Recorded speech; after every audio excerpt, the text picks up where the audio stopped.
राजा शरियाती को 6 शादी करने और बहुत पूजा पाठ कराने के बाद एक पुत्री हुई जिसका नाम राजा ने सुकन्या रखा। सुकन्या जब थोड़ी बड़ी हुई, राजा सपरिवार अपने सैन्य बलों के साथ जंगल में शिकार खेलने गए। वहीं उसी जंगल में च्यवन ऋषि तपस्या में लीन थे। तपस्या का ऐसा मंजर था कि ऋषि का सारा बदन घास और मिट्टी से ढक गया था।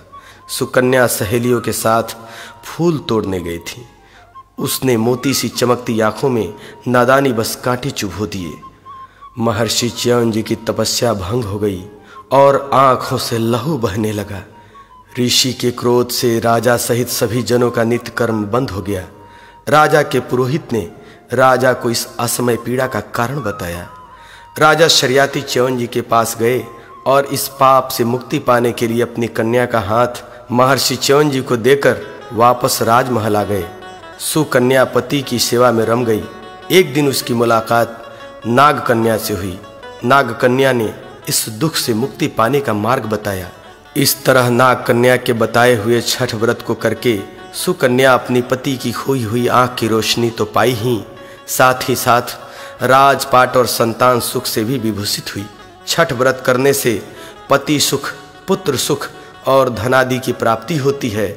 भाई मनोज तिवारी जी इसी महिमा का बखान कुछ इस तरह से कर रहे हैं।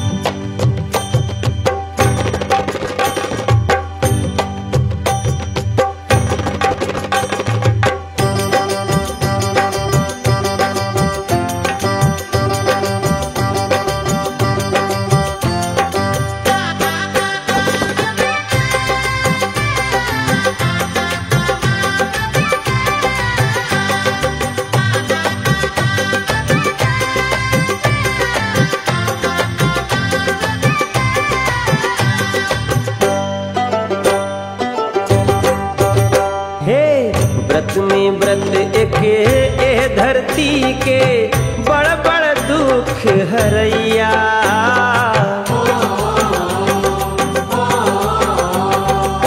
व्रत में व्रत एक धरती के बड़ बड़ दुख हरैया।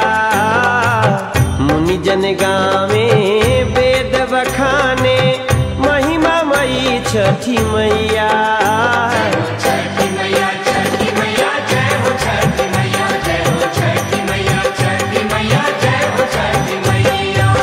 व्रत में व्रत एक धरती के